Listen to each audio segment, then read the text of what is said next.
Bonjour à tous. Je suis ravie d'être ici avec mes invités pour parler de Fast Good aujourd'hui sur le Cial. Je m'appelle Marie-Pierre Mambrive, je suis la fondatrice d'un cabinet de conseil qui s'appelle Taste Buds et qui accompagne ses clients, acteurs, opérateurs et fournisseurs de la restauration dans leurs projets d'innovation. On va parler ensemble pendant l'heure qui vient de ce qui se passe en food service quand il s'agit de mieux manger, de bien manger. Le Cial, c'est tout un symbole en ce qui me concerne. Je suis ingénieure en agroalimentaire et j'ai une relation avec le Cial qui est un peu comme l'équipe de France avec la Coupe du Monde de foot. Je suis venue ici la première fois il y a 20 ans. J'étais étudiante. 20 ans après, je suis ici avec des amis grands professionnels du secteur. Et on va pouvoir décrypter ce qui est en train de se passer quand il s'agit de bien manger en restauration.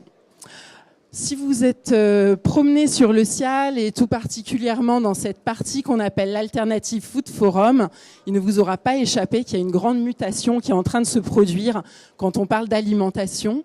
XTC a décrypté ça très bien si vous allez sur le hall 6.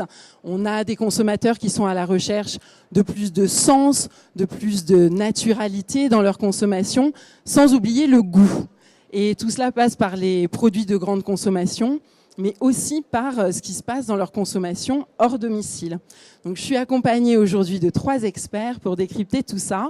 Donc, Nicolas, tu es le fondateur et directeur général, c'est ça de... On m'a rétrogradé. Donc... On t'a rétrogradé, mince. Je suis directeur des études. Directeur des études, mais à l'échelle mondiale. Exactement. De CHD Experts. Rémi, toi, tu es le directeur des achats de McDo France. Et Julia, tu es la COO de Food Cherry. Vous ne connaissez peut-être pas tous Food Cherry, CHD Expert, McDo, je pense que vous en avez entendu parler. Voilà, moi j'y ai travaillé pendant 14 ans et du coup je pourrais bien vous en parler aussi. Donc pour commencer peut-être, on va commencer avec toi Nicolas. Déjà, qu'est-ce que c'est CHD Expert ? Nous, CHD Experts, bon, effectivement, c'est tout à fait logique que vous nous connaissiez moins que McDo et probablement moins que Food Cherry. Donc CHD, c'est une boîte qui a 20 ans d'existence et qui est spécialisée dans les études, de la data, uniquement dans l'univers du food service sur plusieurs pays dans le monde. C'est une boîte que j'ai le plaisir d'accompagner puis que j'ai créée il y a une vingtaine d'années et qui aujourd'hui en fait, évolue sur tous les marchés et analyse en particulier les grandes tendances, mais dédiée uniquement à l'univers du food service. Et du coup, moi, il y a un de mes anciens patrons chez McDo qui disait qu'on était en train de passer du fast food au good food fast. Et je pense qu'avec tous les panels que vous animez, toutes les datas que vous collectez partout dans le monde, tu vas pouvoir nous démontrer que c'est vraiment ce qui est en train de se passer. Oui, alors effectivement, il avait tout à fait raison, ce patron-là. Petit clin d'œil à Denis. On peut passer les différents détails et puis pour vous donner un petit peu les tendances de fond qui gèrent aujourd'hui l'univers du food service dans le monde, cette fois-ci très global. Il n'y a pas seulement une histoire franco-française, mais plutôt une histoire globale dans laquelle on se retrouve, nous, en tant que consommateurs, quand on va manger au restaurant ou ailleurs, mais dans lequel aussi un consommateur anglais, un consommateur argentin va également se retrouver avec des perspectives plus ou moins significatives. L'élément sur lequel on se retrouve, c'est qu'effectivement, on parle souvent de healthy.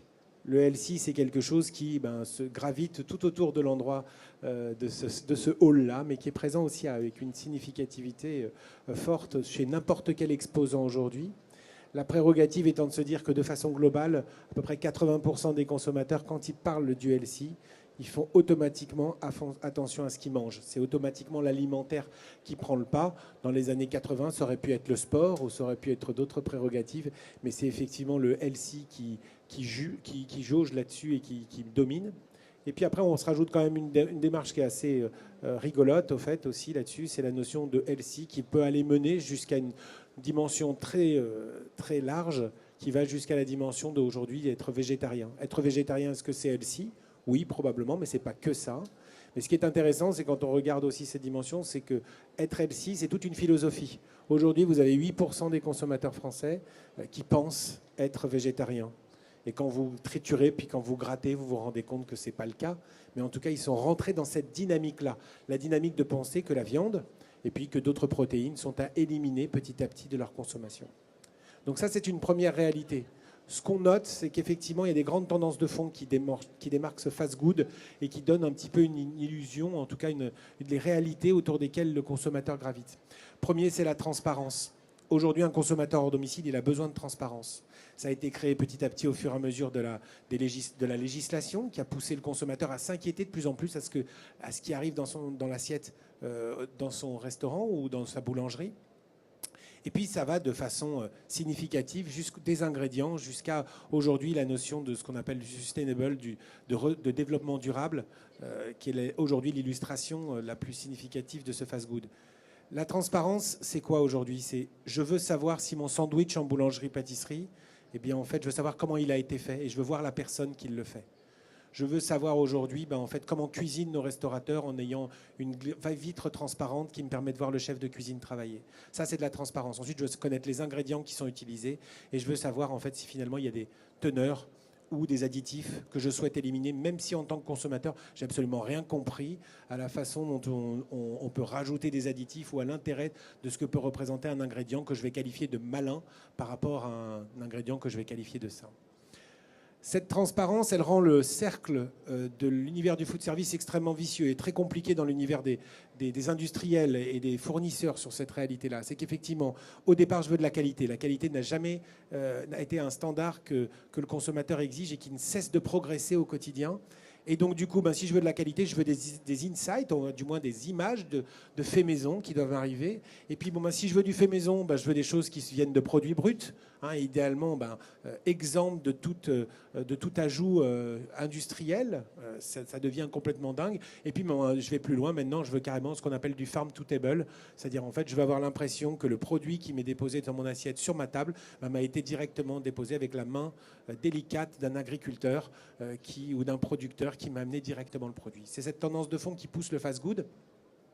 Elle est évidemment justifiée par le local. Aujourd'hui, quand vous regardez la nouvelle restauration à table dans plusieurs pays dans le monde, vous vous rendez compte que le renouvellement des plats est quelque chose d'extrêmement significatif. Les cartes raccourcies sont quelque chose de plus en plus significatif. Un consommateur lambda qui rentre dans une brasserie et qui voit 23 entrées et 36 plats, tout d'un coup, il est inquiet, il ne comprend pas.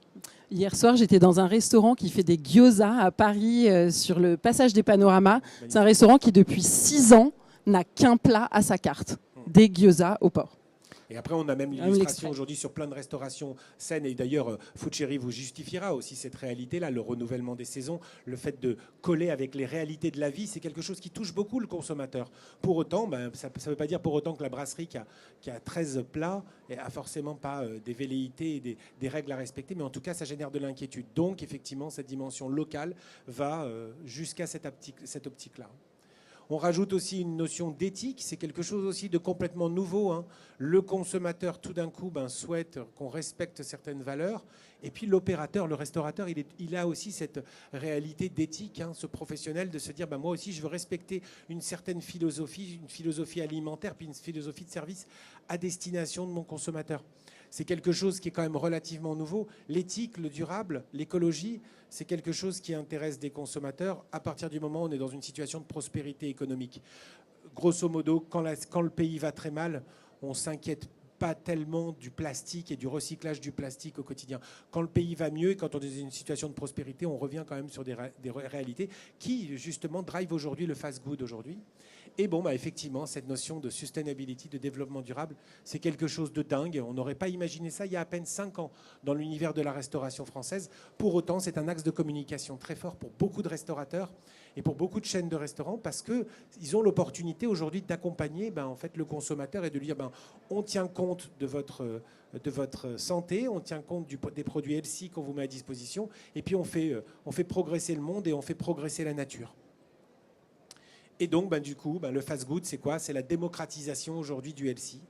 C'est le fait de se dire, j'ai la possibilité, via différents produits. Effectivement, les salades bars sont quand même l'illustration significative du healthy, mais on va le retrouver au travers de plein de différents produits. Et puis, aussi bien au sein de produits traditionnels en France que de produits ethniques dans lesquels on va retrouver des tendances assez fortes. Vous connaissez tous le poké maintenant à Paris. Le pokéball, c'est quelque chose de très significatif et qui correspond complètement à cette tendance-là. On parle également aussi de real food. C'est quelque chose qui consiste à dire aujourd'hui, je vais vous le résumer en une phrase parce que j'ai plus beaucoup de temps. Aujourd'hui, il y a grosso modo 0,5% de cœliaques en France, mais il y a 20% de consommateurs qui sont sensibles à la consommation à la quantité de gluten qu'il y a à l'intérieur de leur plat. Quand j'ai commencé à parler du sans gluten il y a 10 ans, on avait l'impression que c'était un phénomène de mode. C'est une tendance de fond. On fait tous attention aujourd'hui à se dire il ne faut pas que j'en mange trop. Et puis pour un peu, celui qui s'arrête de faire du sans gluten alors qu'il n'est pas cœliaque, tout d'un coup il va être allégé, il va se sentir beaucoup mieux. Donc le healthy, ça colle aussi avec ça. Le fast food colle aussi avec cette réalité-là. Et puis ensuite, pour terminer, ça va complètement dans cette tendance. Le fait de dire effectivement, je ne suis pas végétarien, mais par contre, je fais du moins mais mieux. Je deviens flexitarien. Je m'intéresse à manger la viande autrement, à manger le poisson autrement, en respectant tous les principes qu'on vient d'évoquer jusqu'à maintenant et en donnant un petit peu d'animation dans mes produits du quotidien, ce qui fait qu'après, ça correspond tout à fait à l'appétence des nouvelles générations qui peuvent se prendre en photo avec un joli steak Angus ou qui peuvent se prendre en photo avec un joli Pokéball qui correspond complètement à ces réalités-là. Et puis pour terminer ensuite, et ça c'est l'élément fondamental, et je pense que ça là-dessus le fast good n'empêche pas de parler d'une réalité qui est plutôt liée au fast casual, c'est-à-dire la restauration rapide haut de gamme aujourd'hui. Le fast good, on parle de premium.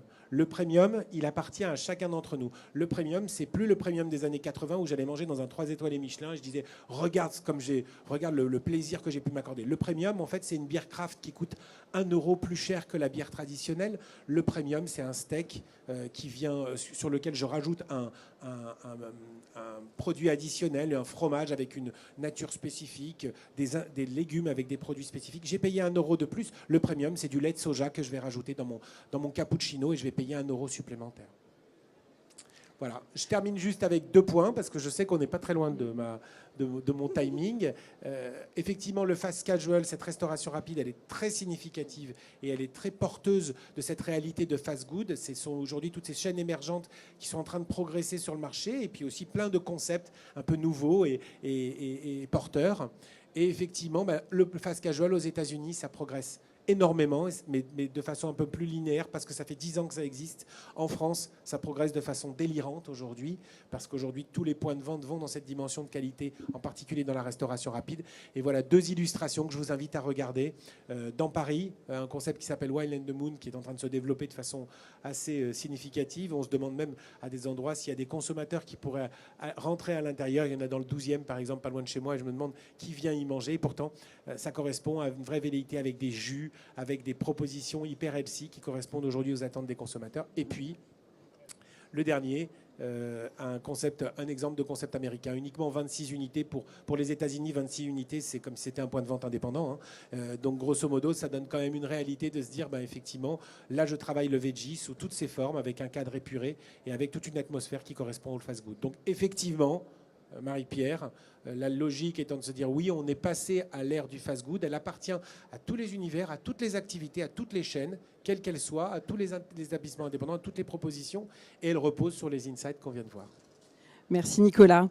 Tu le disais que ce mouvement appartient à toutes les chaînes, à tous les acteurs de la restauration. Aujourd'hui, j'aimerais bien qu'on échange avec 2 de ces acteurs. Vous demandez peut-être dans le public qu'est-ce qui lie une enseigne comme McDonald's que tout le monde connaît ou une start-up qui a quelques années d'existence comme Foodcherry. Il se trouve que je connais du coup bien les 2 et que je me suis dit que ce serait très intéressant qu'on puisse échanger avec les 2 sur ce sujet, car si tout semble peut-être les opposer sur le papier, la réalité c'est que j'ai l'impression que vous êtes quand même animés par une volonté commune. Donc Julia, tu veux peut-être nous expliquer ce que c'est Foodcherry ? Oui, merci Marie-Pierre. Foodcherry, c'est une entreprise qui existe depuis 3 ans. Dont la mission est d'aider le consommateur à manger mieux en lui proposant et en lui offrant, en designant des services qui lui simplifient la vie. Et en faisant ça, on a une mission de fond, une croyance auquel on est très attaché, c'est que le futur de l'alimentation, auquel on espère contribuer, sera plus sain, plus durable et plus végétal. On a construit pendant ces 3 ans un outil qui nous permet de développer des services et des marques. Vous en voyez 2 exemples ici.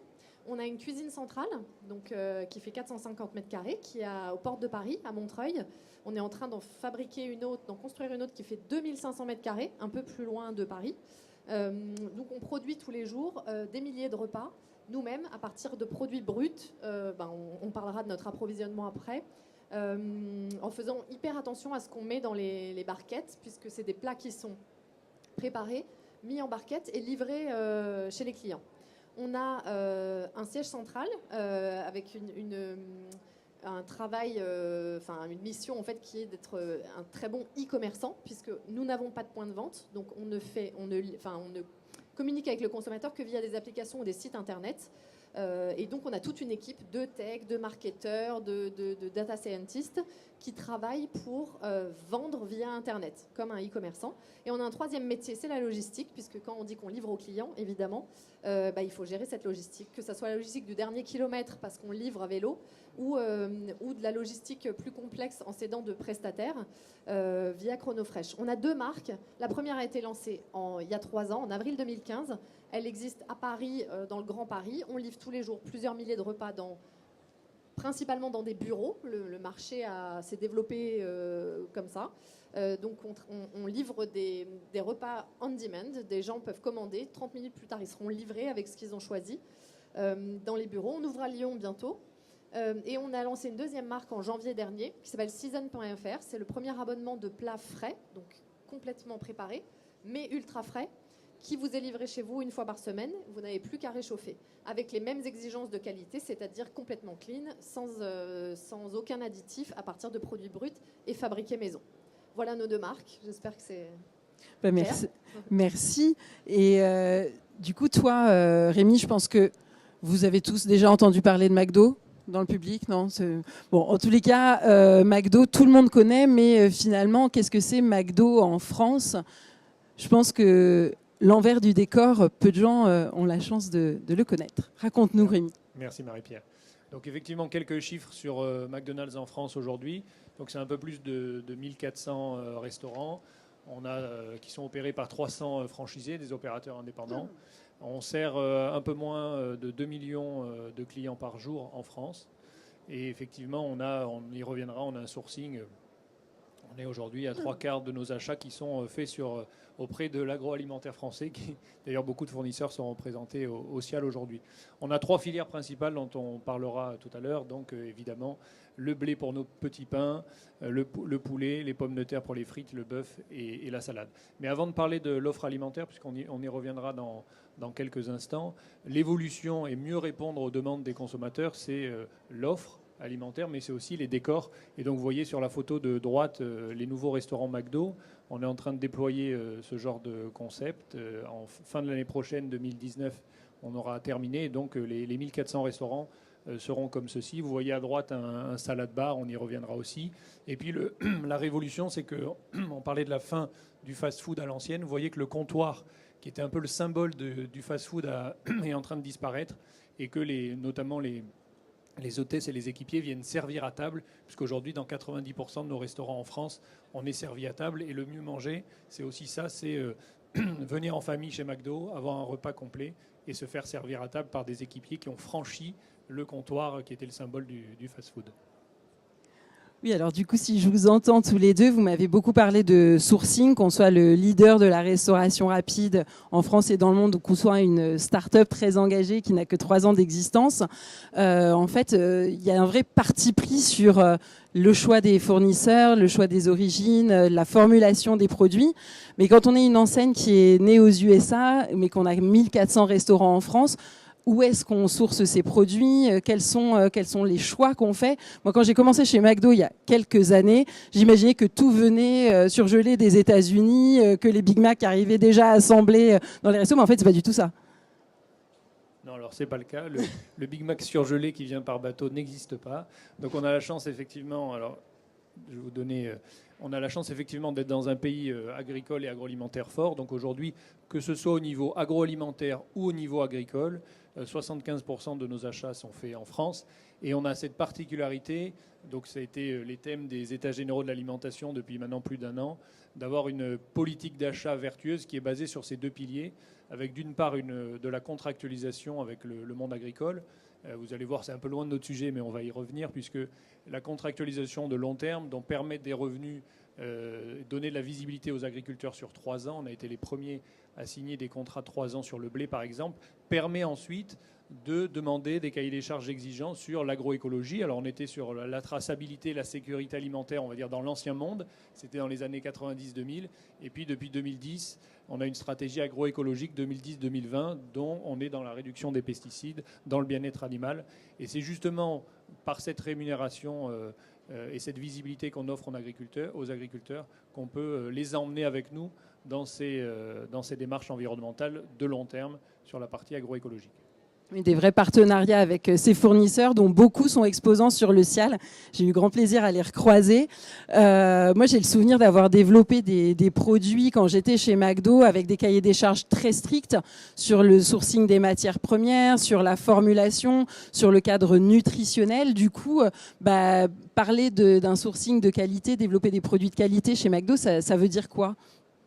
Alors, globalement, effectivement, on a plusieurs choses sur le sujet. On va venir à la communication dans quelques instants. On a toujours eu des cahiers des charges assez exigeants sur la sécurité alimentaire, on l'a dit, sur nos cahiers des charges, avoir des nuggets, par exemple, 100% filet de poulet français. C'est des choses qui ne sont pas assez connues et on va voir comment on les a communiquées. Mais on a voulu, en parallèle de cette communication, mettre en avant aussi des labels que vous voyez, on en a pris quelques-uns, qui sont reconnus par les consommateurs français pour pouvoir faire des grands mouvements iconiques et visibles par nos consommateurs. On a lancé ces chantiers depuis 2-3 ans.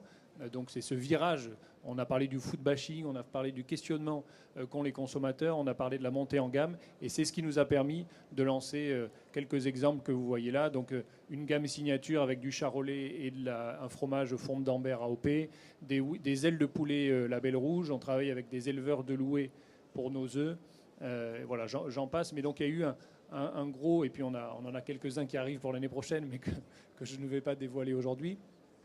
Et donc il y a eu ce grand mouvement sur des signaux visibles. Après, il y a des signaux qui sont moins visibles et qu'on communique moins, mais dont on a parlé tout à l'heure, c'est le clean labeling. Donc on a eu un gros travail de fond sur lequel on ne va pas forcément communiquer au grand public, mais sur continuer à nettoyer les listes d'ingrédients. On a fait du travail sur la suppression de l'arôme de fumée, sur du bacon par exemple. On a désormais un bacon, je ne l'ai pas mis là, mais on a un bacon fumé au bois de hêtre chez McDo. Donc ça, ce n'est pas assez connu, mais on l'a fait. On a réduit les ingrédients dans les nuggets, etc.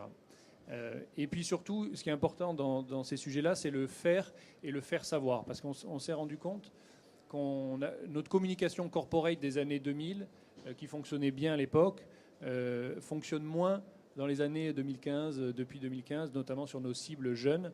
Et donc, on va dire, la campagne presse à l'ancienne ou à la télé fonctionne moins aujourd'hui qu'avant. Et donc, vous allez voir qu'on a changé de créneau. On est passé sur une communication beaucoup plus moderne. Donc, on va vous dévoiler un dernier film télé. Et ces films-là, ils ont la vocation aussi à passer sur les réseaux sociaux. Vous allez voir qu'on n'a pas de bande-son, on a du texte écrit sur les images, puisqu'aujourd'hui, sur les réseaux sociaux, 80% des films sont vus sans le son. Et donc, c'est ces petites vidéos-là qui sont faites pour la télé, mais aussi pour les réseaux sociaux. Et donc, c'est une façon de communiquer différente. Et puis, cette façon de communiquer différente, elle nous a permis aussi, vous allez le voir, de passer des messages qu'on n'arrivait pas à passer auparavant. Donc là, vous allez voir le bœuf, mais on a fait la même chose sur le poulet, etc. De mettre en avant l'origine de nos produits et l'exigence de nos cahiers des charges. Alors, j'espère que la technique va fonctionner. Et normalement, on va envoyer un petit spot publicitaire.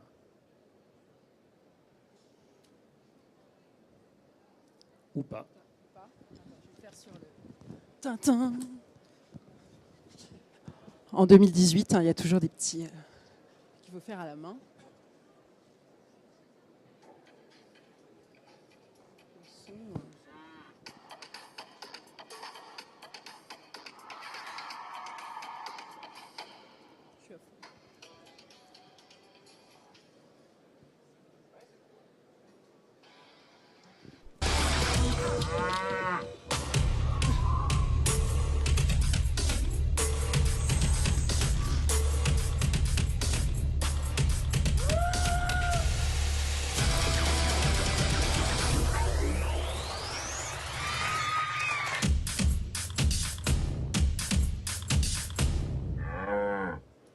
Voilà, donc vous voyez que le ton change par rapport aux dernières années.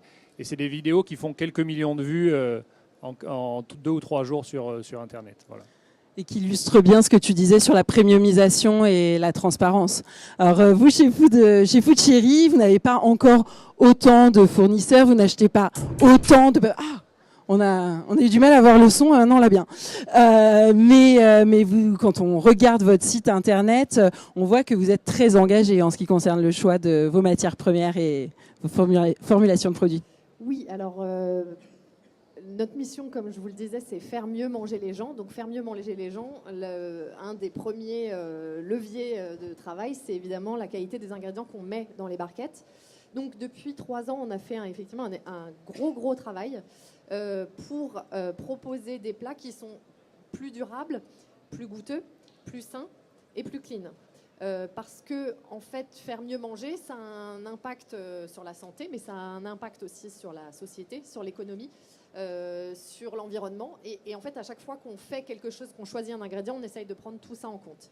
Donc, on part d'une situation il y a 3 ans où on avait 2 grossistes, en gros, et on passait par un GIS, à aujourd'hui une situation où on a plus de 60 fournisseurs différents, dont la plupart en direct et en circuit court. En fait, pour chaque produit, c'est assez simple, on fait avec ce qu'on croit. Donc, en fait, on a pris chaque ingrédient. La première étape, déjà, ça a été de tout nettoyer. Donc, chez nous, il n'y a plus d'additifs alimentaires, plus d'exhausteurs de goût, il n'y a plus de bouillon. On fait notre propre jus de viande, on fait notre propre bouillon de légumes avec nos épluchures et nos légumes. Enfin, on a nettoyé vraiment tout ce qu'on pouvait. Il reste encore quelques produits problématiques, mais on y travaille. Et ensuite, on a pris chaque ingrédient et on s'est dit qu'est-ce qu'on peut faire le mieux sans toucher le prix du consommateur. Donc l'idée, c'est évidemment pas d'augmenter les prix pour rester accessible à tous. Pour info, on a des plats qui démarrent à partir de 6,90 €, donc c'est vraiment hyper accessible. Et ensuite, ingrédient par ingrédient, on a travaillé du mieux qu'on pouvait. Donc aujourd'hui, la situation, c'est qu'on a du bœuf filière française, label rouge, on a de la volaille bleu Lanqueur, on a du poisson MSC, on a des filières de saumon islandais hyper validées, hyper certifiées, la moitié de nos céréales sont bio, on a pas mal de producteurs de légumes en circuit court, direct producteur, notre mozzarella elle vient d'Île-de-France avec du lait de la ferme de Rambouillet, des comme ça on en a plein. Et si je dois juste vous donner un exemple, c'est notre dernier travail qu'on a fait sur les haricots verts. Et je vous le dis parce qu'en plus, on n'en est pas vraiment content. On veut des haricots verts dans nos plats. Et vu les volumes qu'on fait, on a besoin qu'ils soient équeutés. Situation 1, la seule chose que les grossistes de légumes vous proposent aujourd'hui, c'est du haricot vert du Kenya. Quand vous regardez ce qu'il y a derrière, ce n'est pas possible en termes d'additifs, de pesticides, de voilà, comment ils sont produits. Donc ce n'est pas possible. Version 2, on a trouvé quelqu'un en France qui fait du haricot vert équeuté, youpi, on se réjouit, on lui demande son cahier des charges, sa fiche technique, et on regarde qu'est-ce qu'il met comme pesticides dessus. Et bien en fait, ce n'est pas possible non plus. Et le gars, il met à peu près 10 pesticides, et c'est une agriculture qui est absolument pas durable, donc on a refusé. Et donc on se retrouve à avoir aujourd'hui du haricot vert bio, mais surgelé, puisque c'est l'approvisionnement avec lequel aujourd'hui on est le plus à l'aise. Mais sur un travail comme ça, on estime que ce n'est pas fini parce que évidemment on préfère avoir du haricot vert frais mais acceptable. Donc en fait pour chaque ingrédient on a fait ce travail-là et des fois le résultat c'est des circuits courts, direct producteur d'un gars qui travaille super bien sans beaucoup de pesticides juste à côté de chez nous. Puis des fois c'est du bio mais malheureusement du surgelé et puis des fois c'est un label parce que finalement le cahier des charges label rouge il est parfois plus exigeant que du cahier des charges bio. Bref on fait ce travail à chaque fois petit pas par petit pas en essayant de prendre la décision avec laquelle on est le plus à l'aise d'un point de vue de nos convictions.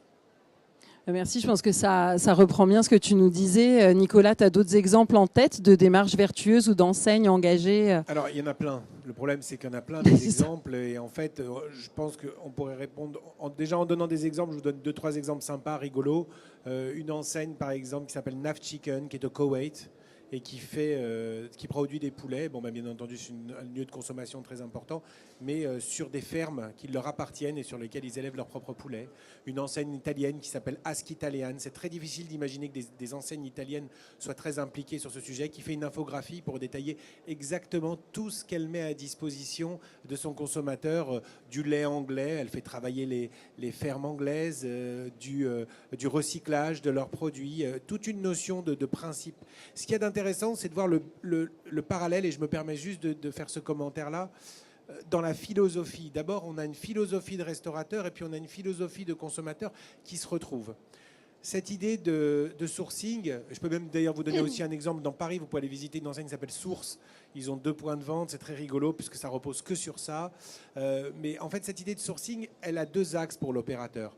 D'abord, elle a un axe de communication. C'est évident que c'est positif et ça parle à n'importe quel type de consommateur. Et après, ça répond à sa philosophie. Et en face, nous, en tant que consommateurs, on peut se diviser en 2 catégories. Les gens qui sont plus proches de mon âge. Et moi, la notion de sourcing, ça me parle, c'est égal à gagner des minutes de vie supplémentaires. J'ai l'impression que je vais vivre quelques minutes de plus en ayant mangé un produit qui m'a été livré en respectant tous les principes qui sont respectés par nos intervenants. Et puis aux plus jeunes, ceux qui sont malheureusement plus dans ma catégorie, là, ça leur parle parce que c'est un nouveau principe de vie qui se sont fixés.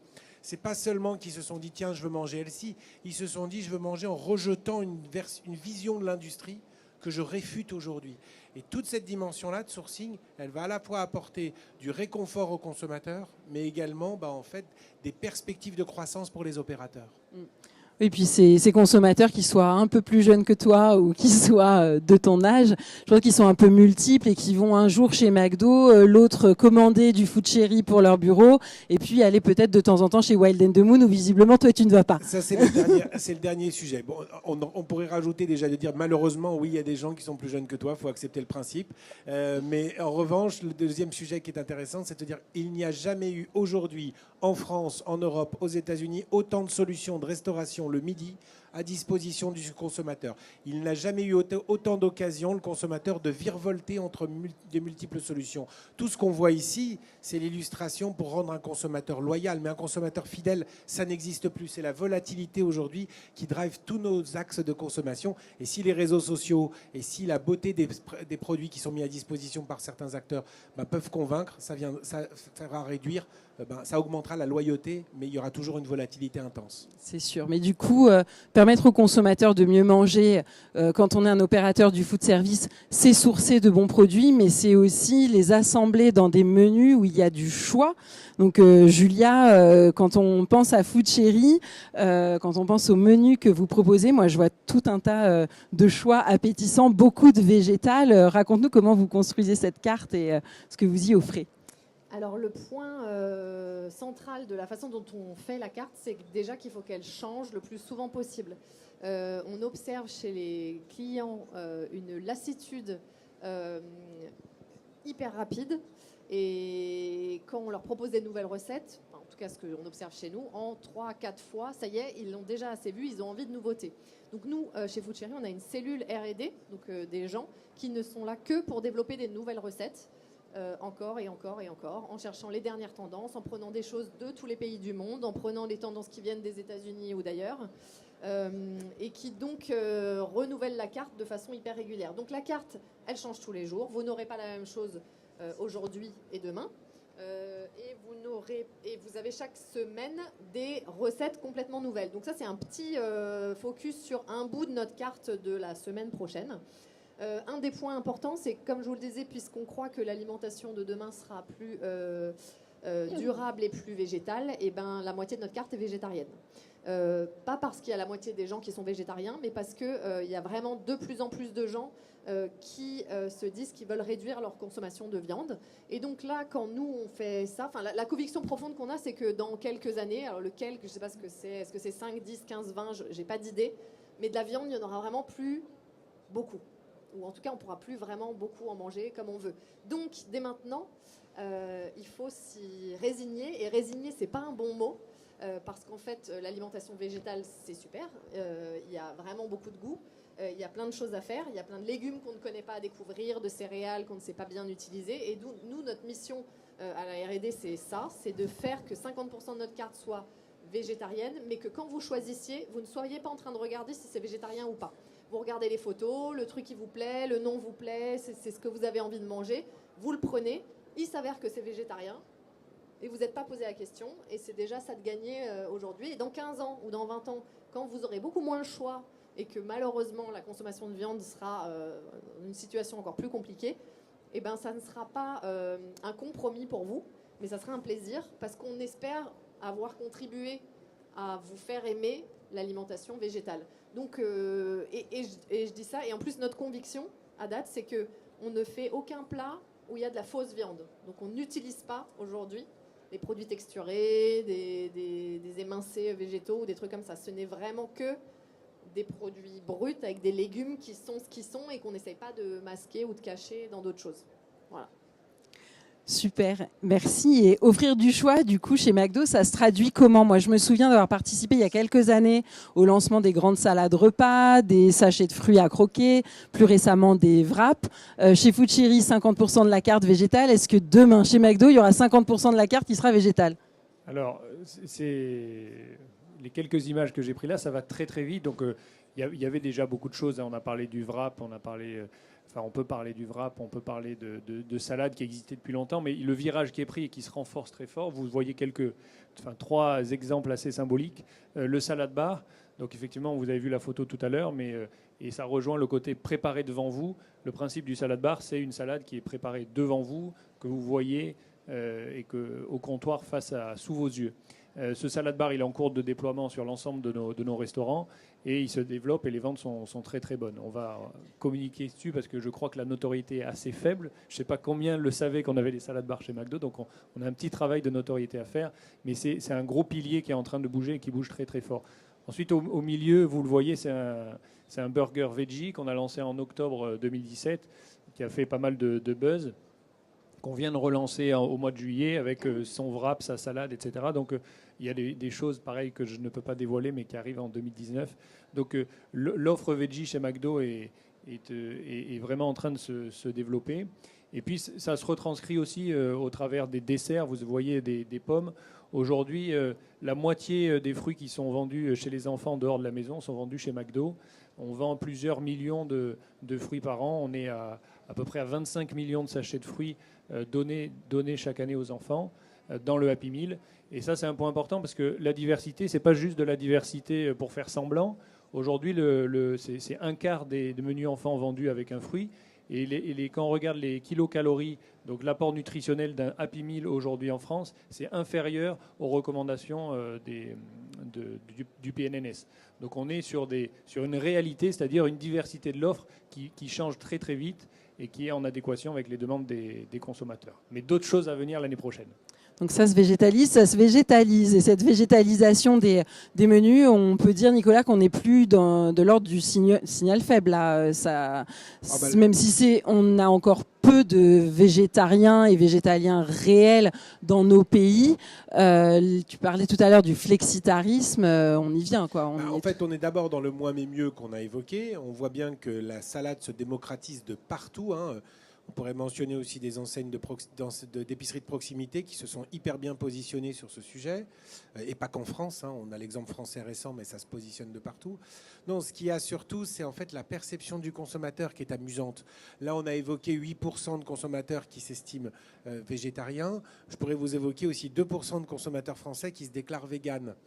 Et c'est totalement faux, hein. Mais je dis ça parce qu'on l'a demandé plusieurs fois et le résultat s'est multiplié. C'est pas seulement une erreur d'institut de sondage, c'est plutôt en fait une réalité. Après, quand vous expliquez au consommateur ce que veut dire le vegan, à mon avis, il va se rendre compte tout de suite qu'il a déjà un problème avec le cuir. Mais en tout cas, dans cette réalité-là, on sait qu'on est dans cette orientation. Ça va dans cette tendance-là. C'est plutôt positif parce que c'est dans une dynamique dans laquelle, effectivement, n'importe quel acteur de marché peut se retrouver et apporter des réponses. Maintenant, la question, c'est jusqu'où ça va nous mener. J'espère qu'il restera encore de la viande, encore pour moi, jusqu'à la fin. Enfin, c'est compris. Voilà. Bon, du coup, oui, une vraie végétalisation. Et puis, tu le disais en ouverture, une vraie attente en ce qui concerne la transparence.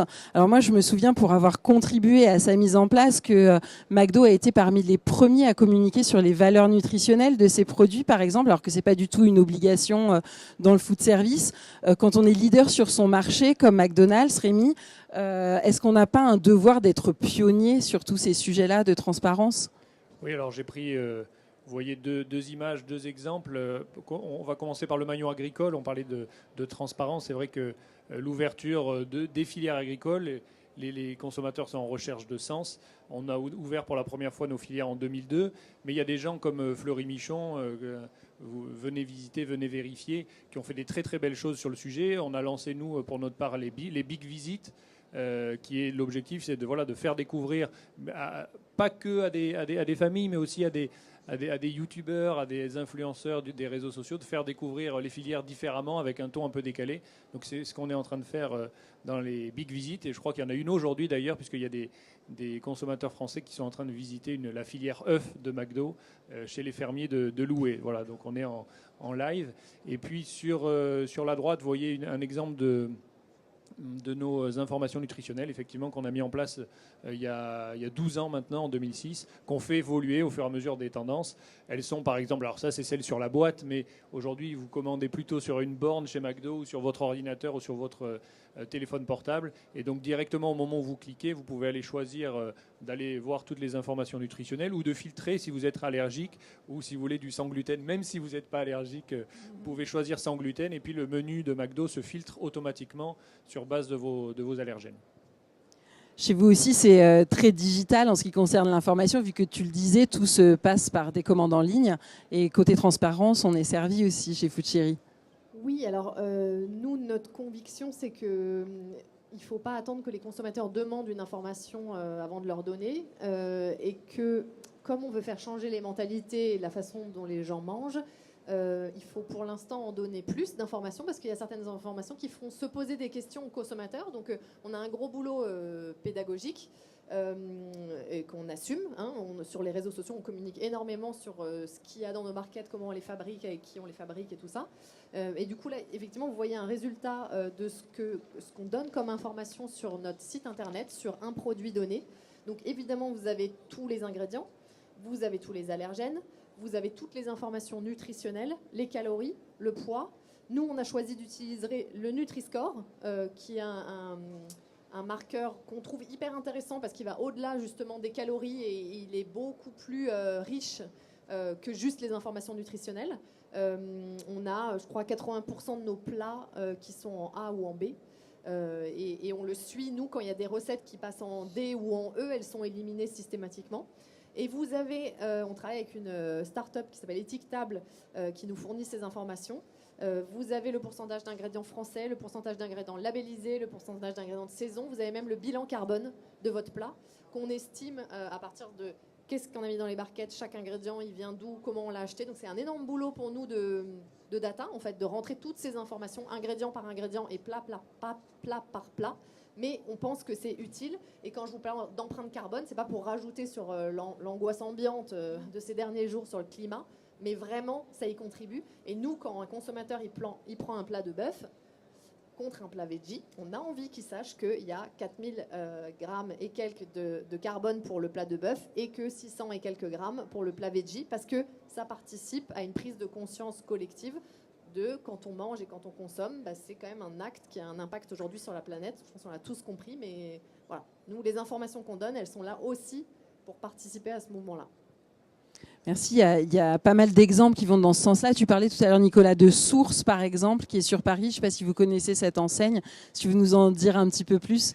En fait, ce que je voudrais déjà dire, c'est que la première information de sourcing, elle repose dans les années 90, à partir du moment où les restaurateurs se sont mis à mettre l'origine de leur viande. Irlande, origine européenne, etc. Et ça, c'était plutôt pour contrecarrer les problèmes de crise alimentaire. C'est rigolo parce que c'est la première illustration du sourcing et ce n'était pas pour les objectifs d'aujourd'hui. La particularité d'une enseigne comme Source, mais comme beaucoup d'enseignes qui sont considérées dans cette catégorie, c'est qu'en fait, vous avez même la photo de l'agriculteur qui a produit le plat que vous êtes actuellement en train de manger. Donc c'est cette dimension locale qui est un élément assez significatif. J'insisterai juste sur un point, c'est que le local, c'est pas seulement qu'une histoire de proximité, c'est pas seulement je fais vivre mon agriculteur à 50 km autour de chez moi, mais par exemple du café colombien, pour moi, ça reste quelque chose de local. Si on est dans une dimension où on est dans le cœur de métier d'un pays et d'une origine, eh bien on peut encore parler de local dans cette configuration-là. Oui, puis on parlait de l'apport du digital pour tout ce qui est transparence, etc.